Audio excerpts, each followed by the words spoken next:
Well, we saw that Kant doesn't like moral commands that rest on a condition, like utilitarian commands that rest on the condition that if you want to promote the greatest good for the greatest number, then do this or don't do that. Kant would like to see moral rules that are absolute, have no exceptions, and don't rest on a condition, that are what he calls categorical.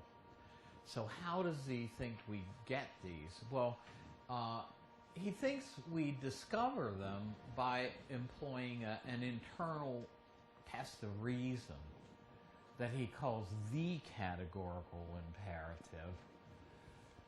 And he famously has two versions of it, and he claims that they both amount to the same thing, and they both amount to the golden rule. And I think I mentioned that I once took an entire semester course in graduate school on nothing but Kantian ethics. And we read a number of journal articles on people arguing for and against Kant's claim that the two versions of the categorical imperative are more or less equivalent. So a lot of ink has been spilled in journals over that abstract question. But at this level, at the Philosophy 101 level, we'll just kind of give Kant a grain of salt, take him at his word, that the two versions, which are called formulations of it, are basically the same. I'm going to turn off the lights here,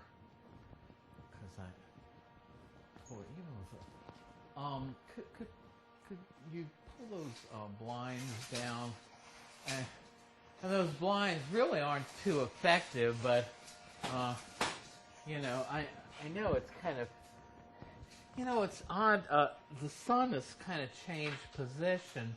It was my earlier class, earlier in the semester, that would have the screen washed out, and you all were fine.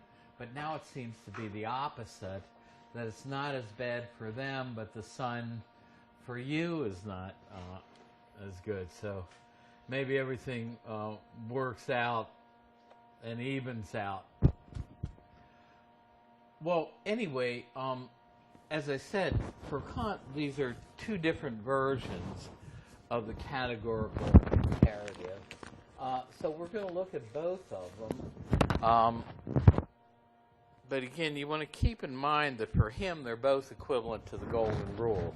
I don't know if my mic battery is going to last the whole time, but hopefully it will. Anyway, so we look some at the first formulation and at what Kant calls a maxim, which is the subjective thought, the thought that you have inside you when you make a moral choice. In other words, if I promise to meet you for lunch and it's getting to be lunchtime and I'm busy, but then I think, well, you know what, I did promise to meet so-and-so for lunch, I ought to drop what I'm doing and keep my promise.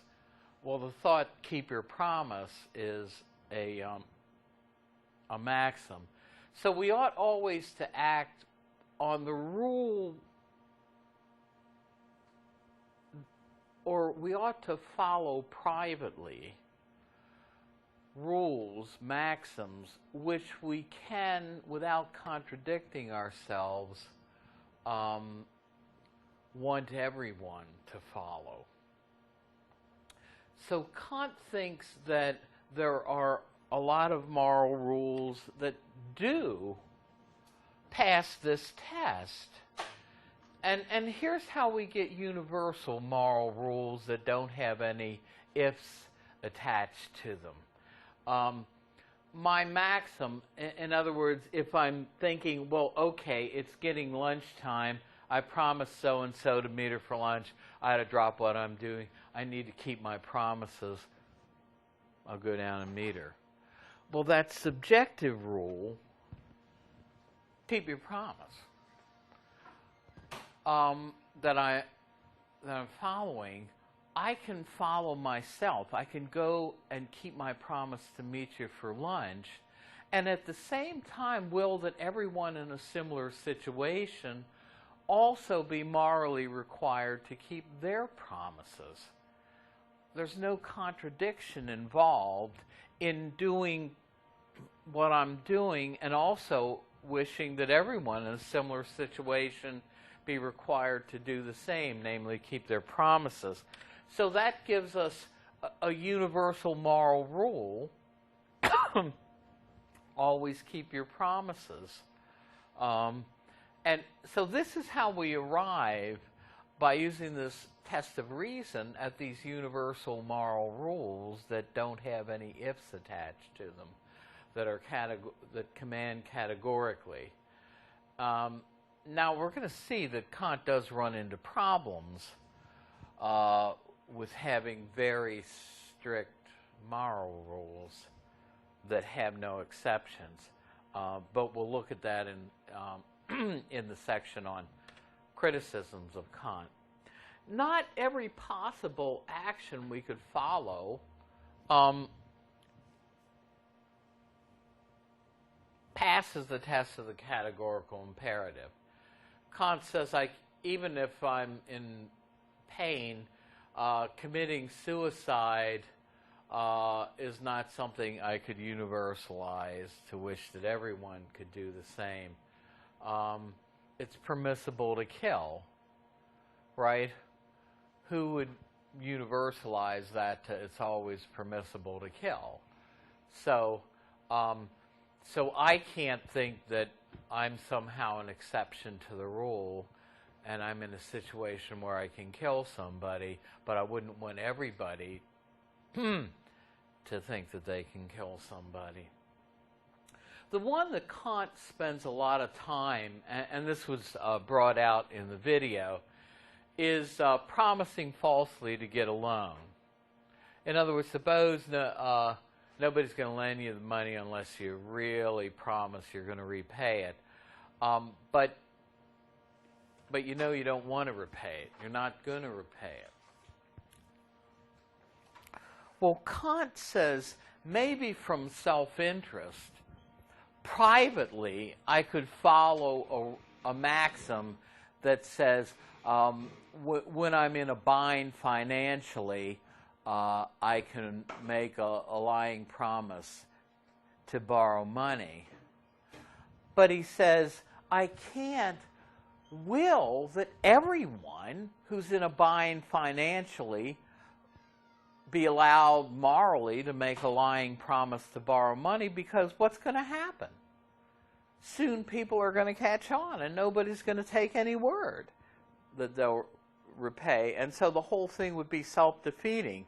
I can't will privately to do that and at the same time will that everyone be allowed to do it. So Kant would say, if I can't will it for everyone, I shouldn't be allowed to do it myself. And so that would be a rule that fails the test of the categorical imperative, or lie when it's to my advantage. I sometimes use this in business ethics, so I have some business examples. Suppose you've got a factory owner who, this plant is no longer profitable. Lee Iacocca in the 90s. Now, Chrysler was bailed out by the president and his administration back in 2008. But in the early 90s, Chrysler itself needed to be bailed out when some of the other automakers were doing all right. And Lee Iacocca famously promised some people that he was going to keep one of their plants open for 5 years, and then he closed it in less than a year. And he really got criticized for essentially promising the employees that the plant was going to be open and then breaking that promise. Well, suppose a factory owner knows he's going to close the plant in 6 months. But he knows if he lets his employees know that, they're going to start looking for other jobs. They're not stupid. They're not going to wait till the last minute.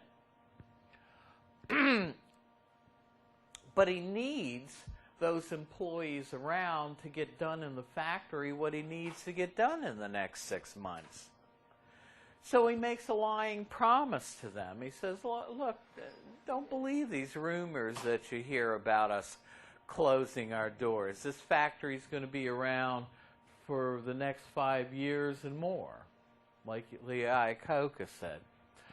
So we can have a private maxim that says something like this: if it's to my advantage or the advantage of my business, I'll make or extend promises to my employees that I don't intend to keep. Right?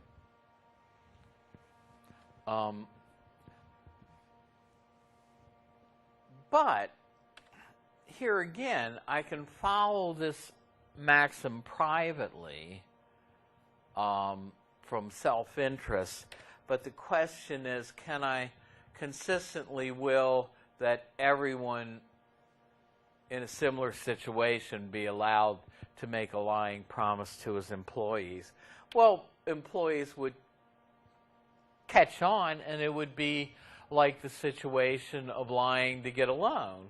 No one would take the word of their owners or supervisors after a while. So it would be self-defeating. In other words, in following the maxim, lie to my advantage, lie when it's to my advantage, I can follow that privately, but Kant says I can't will that everyone be allowed to do that. So that would be a rule that can't be universalized consistently, that fails the test of the first formulation of the categorical imperative. Now, I know that this is abstract, but I mean, there are people today who are Kantians in their orientation. Now, Kant may sound like a utilitarian here. It may sound like Kant is saying, well, you know what? The consequences for society of everybody lying when it's to their advantage or promising falsely are so bad that there ought to be moral rules against that. Now, that's what a rule utilitarian would say. But Kant is not after the consequences.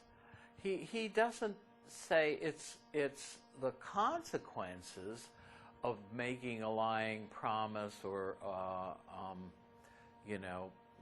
lying generally when it's to our advantage that should forbid it morally.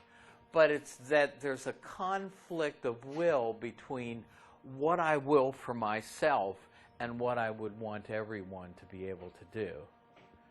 Now, Sartre tried to say this is what we do when we make decisions, but I don't think Sartre could pull it off because Sartre didn't think that there were any pre-existing principles of morality. But Kant thinks there are. He doesn't think we're inventing morality like Sartre thought.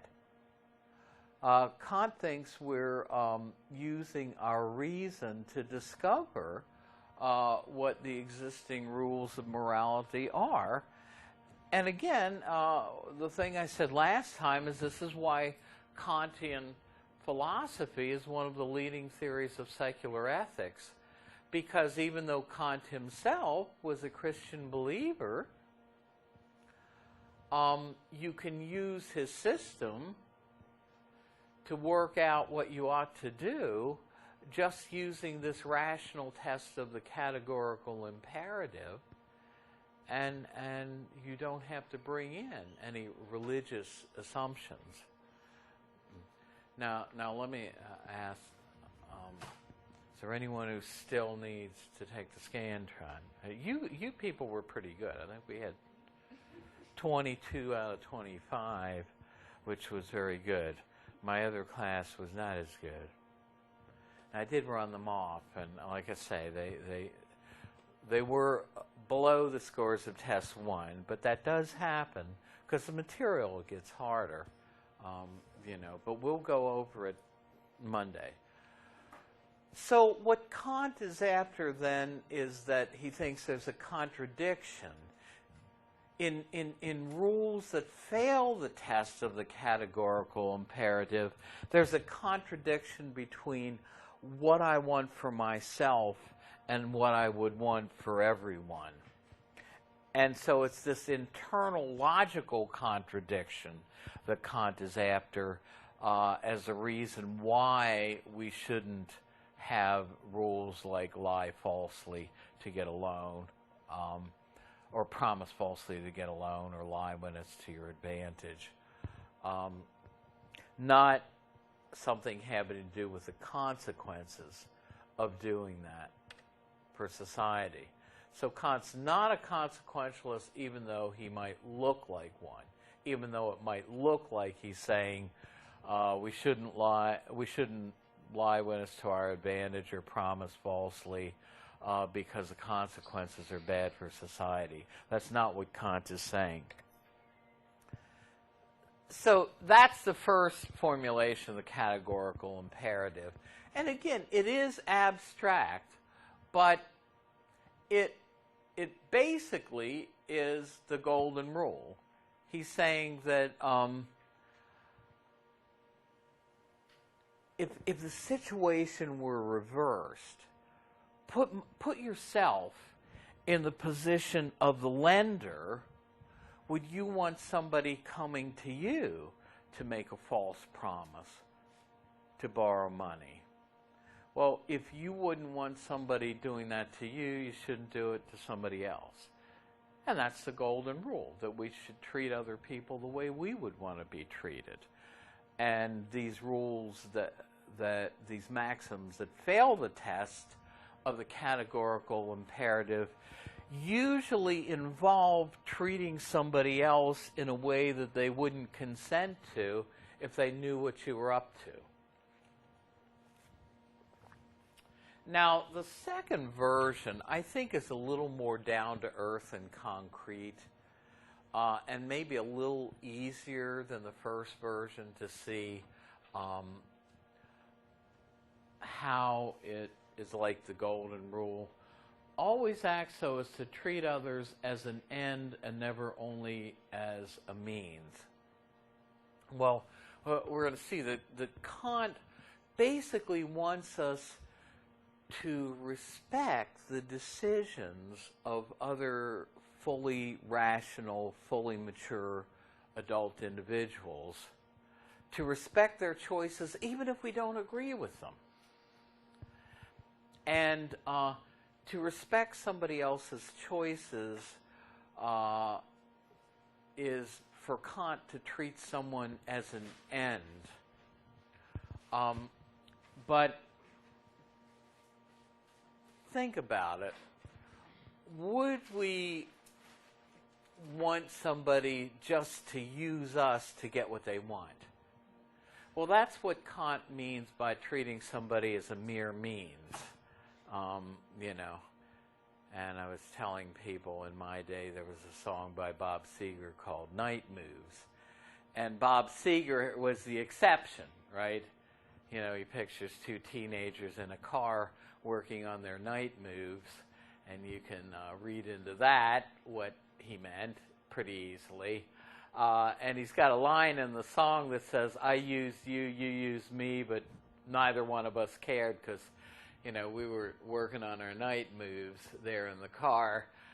But most of us in the real world don't want to just be used by somebody else in a way that doesn't respect us as fully rational human beings with our own set of priorities. And so to not respect somebody's priorities and to just use them for your own purposes is what Kant means by treating somebody as a mere means to your ends. And I say this, here we said that Kant's a child of the Enlightenment, that he thinks our rational abilities are very important. And like Aristotle, he wants to put human beings in a unique moral category. Now we can see that this differs quite a bit from what Bentham thought, right? Bentham said, hey, look, we have direct duties to non-human animals, and the important question to ask is not, can they reason or can they talk, but can they suffer? Can they feel pain and pleasure? And if they can, then we have direct duties to them.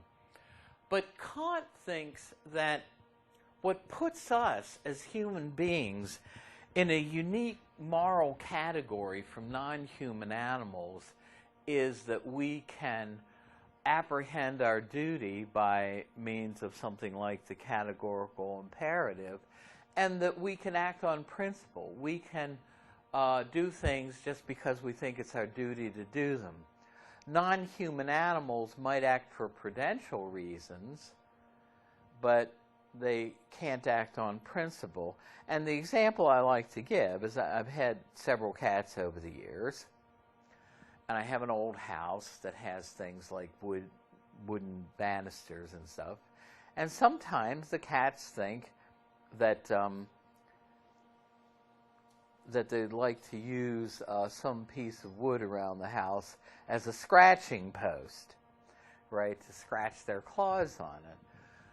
Well, I can yell at the cat and it gets down, you know, maybe even get a whack. No, don't do that, right? And maybe the cat will stop scratching there. But why will it stop scratching there? Well, it's not because it's acting on principle, but for a prudential reason. It doesn't want to get punished. But the cat is incapable of saying, well, you know what? It's true that Vic owns this house, and I have a moral duty to respect other people's property rights and to respect his autonomous wishes that I not scratch on the banister. So I'm not going to scratch anymore on Vic's banister because I have a duty to respect his private property. No, my cat is incapable of that type of reasoning, but a human being is fully capable of that type of reasoning. And so Kant thinks that our ability to apprehend our duty using a rational test and to act on principle puts us in a separate category from non-human animals. In other words, we should not use human beings as a means to our ends, but he does think that we can use non-human animals that way. And here he differs from Bentham. In other words, we can use them for food, their hides for clothing, or even the covers of baseballs or footballs. Now, they weren't around in Kant's day, but so Kant says human beings uniquely then have the ability to guide their actions by duty, and that puts us in a special moral category. The word that Kant uses is autonomous. Now, we use the word autonomous in a lot of different ways. At the beginning of the course, I say, well, look, we're going to present several opposing viewpoints on just about every topic we discuss, but I want you to be autonomous. I'm not going to tell you what to think. I want you to look at the reasons and decide for yourself who you think has the best position. But the most literal meaning of the word autonomous, well, you know what the meaning of auto is, right? An automobile, I mean, auto is what? By itself, an automobile is something that's mobile by itself. It's got its power supply with it, right? The Greek word for law is nomos. To be autonomos is literally to be a law unto ourselves. Now, he doesn't mean this in the relativistic way that Sartre means it, where Sartre means that we determine what's right and wrong for ourselves, that we make up morality from scratch. No, Kant thinks that there are universal moral rules out there that we have an obligation to live by, but Kant thinks that we can discover what they are, know what our duty is, by using this rational test of the categorical imperative. And so he doesn't want our will, when we make a moral choice, to be determined by something outside of us, like consequences. Remember, he disagrees with consequentialists in this respect. But he wants us to be autonomous, and our will to be determined by ourselves, us to be a law unto ourselves. Now, he calls the other heteronymous determiners of the will.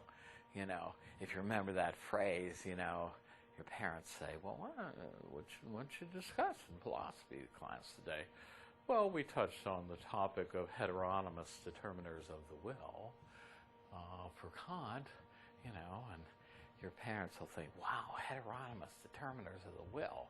Man, my money spent on tuition must be well spent if my child is learning about heteronymous determiners of the will. Anyway, there's a lot of 50-cent words in ethics. I'm not going to ask you what heteronymous means, but it's basically that there are a number of things determining our will rather than us autonomously deciding. So he thinks that because we have the rational ability to determine what our moral duty is and to act on principle and to follow rules, that we have a right to have our choices respected by others. In other words, Kant argues for a respect for people's own choices and own decisions about what their priorities are in life in a way that the utilitarians don't. Utilitarians can argue that we ought to override people's autonomous choices if we think that it's for the greater good of society to do so. Kant, in this respect, does not like paternalistic laws. And people who are contemporary Kantians. What is it to act paternalistically?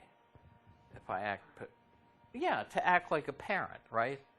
And what will a parent do? Some of you are parents, right? The child's getting too close to the gas stove. They've made a decision. They want to go up and touch the pot or something, and you say, no, get back from that. You'll burn yourself. The child's getting too close to the street. For the child's own good, we interfere with their own decisions, for their own good. That's what it is to act paternalistically. Now, it's one thing to say that we're allowed to do that for a young child whose ability to understand things and to make good rational decisions is not yet fully developed.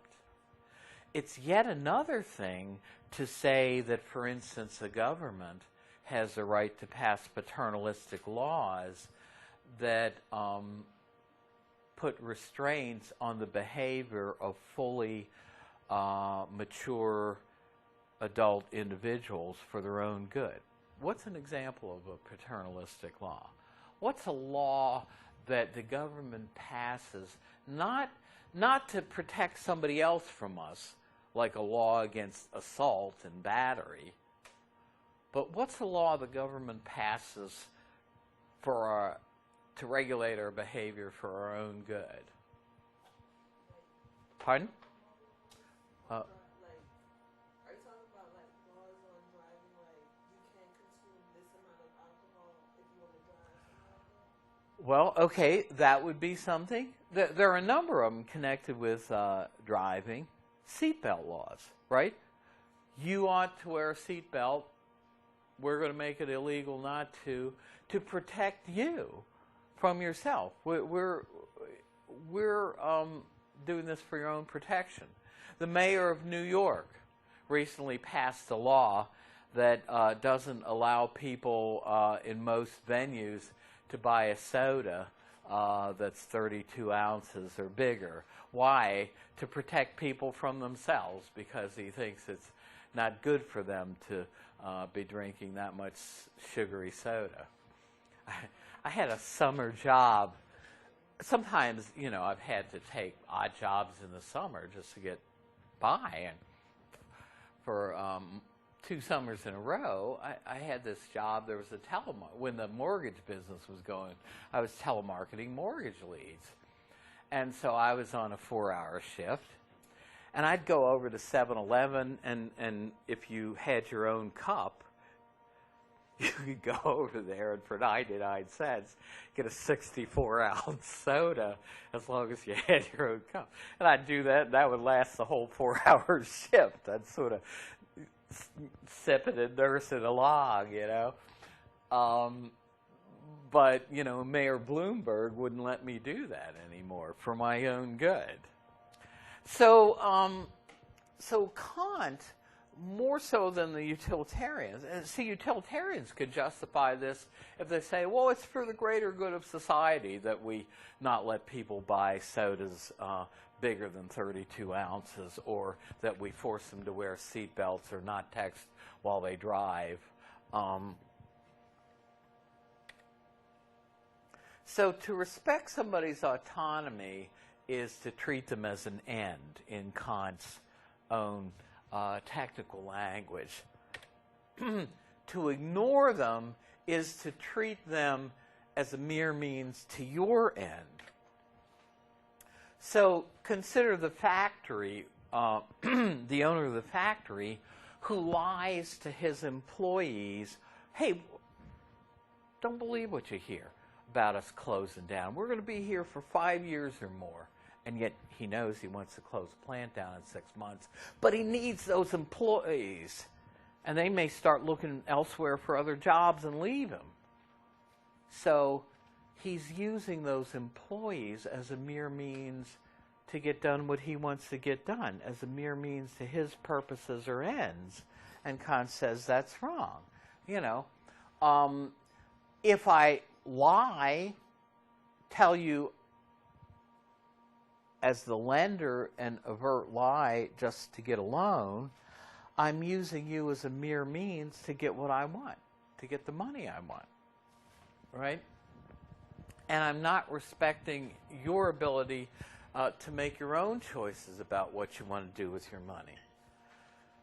So that's what he means by treating somebody as a mere means to your ends, that you treat them in a way that overrides their own ability to make their own rational choices about what priorities they have and about how they want to run their own lives. So Kant is much more in favor of respecting people's individual rights than the utilitarians.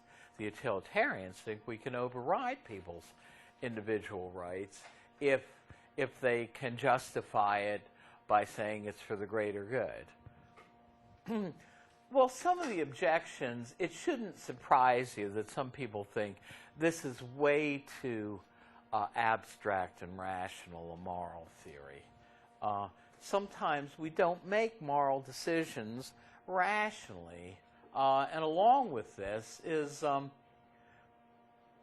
Kant being too abstract when he says the only moral actions that are praiseworthy are ones where somebody acts from an abstract principle, an abstract motive of duty.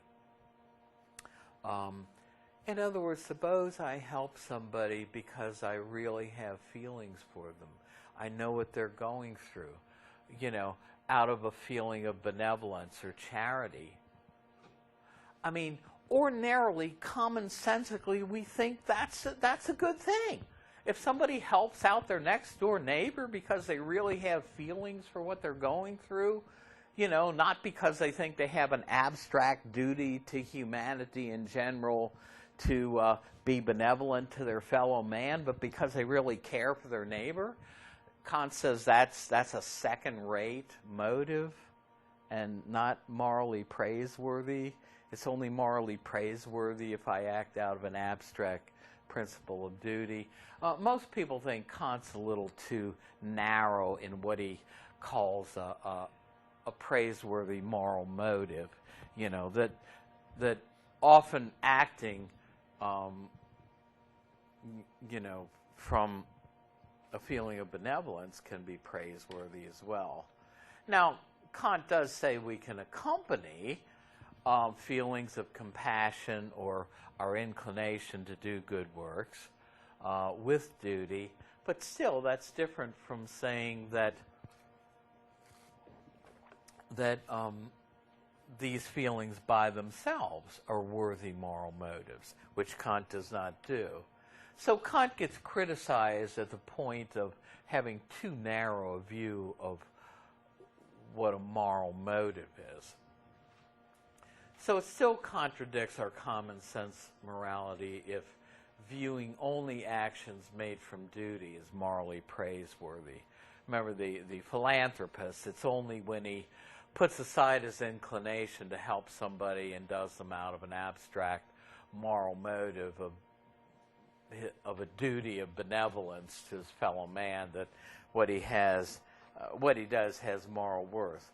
Well, most of us think that acting out of compassion or inclination is morally praiseworthy. Sometimes it's hard to tell what our duty is, or this can change depending on what we think our maxim is. Suppose I can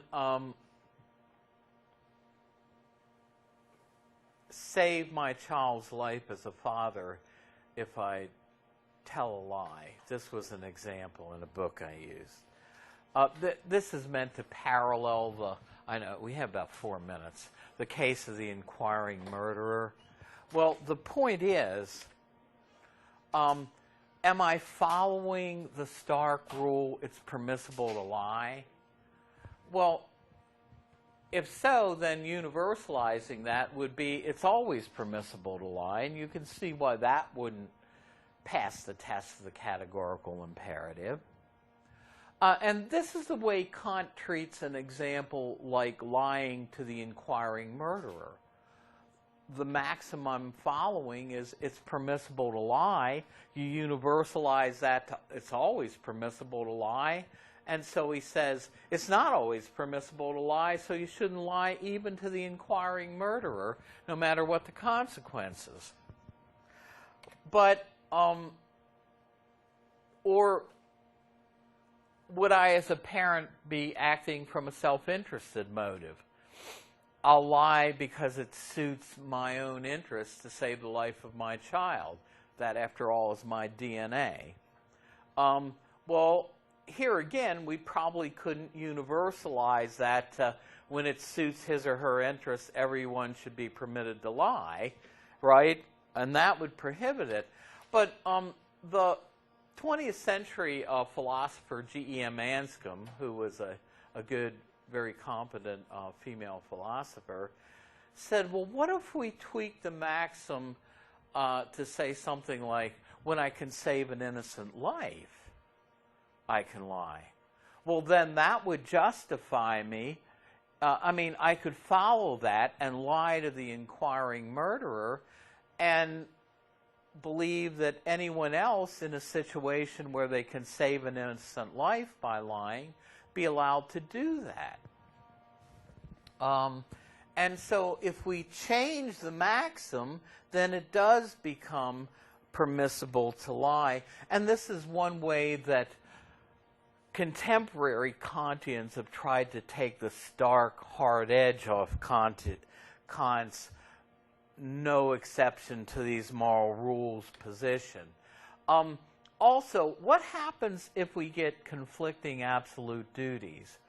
What if I have a duty to save innocent life when it's in my ability to do so, and Jones is innocent, but I also have an absolute duty never to lie? Well, that pulls me in two different directions. I ought not to lie to the inquiring murderer, or I ought to lie to follow the duty of saving an innocent life. What happens if you get two conflicting absolute moral rules? It's like the case of the irresistible force meeting the immovable object. And this is a genuine moral dilemma that Kant didn't adequately account for.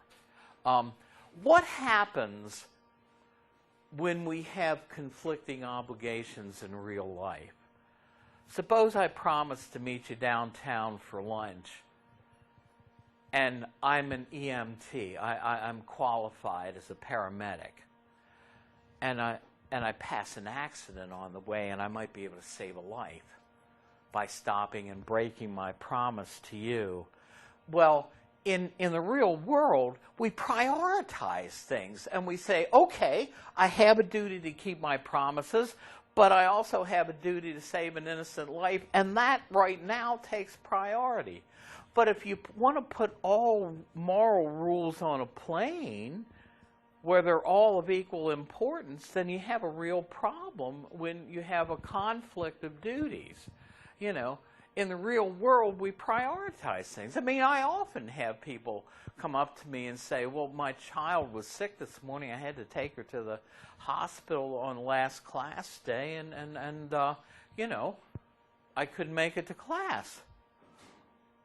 Well, you know, I understand that if you're a parent and you have a sick infant or a sick young child, that is more of a priority than the commitment you made to be in class. You know, so you prioritize things, and I, as a professor, understand that. But Kant doesn't allow for us to be able to do that. When we have conflicting absolute duties, you know, it almost becomes impossible for us to do the right thing. So that's a criticism. Okay, we're going to go to the next item in the syllabus after Kant. But Monday, the first thing we'll do is go over the test. So, look, have a good weekend, and we'll see you.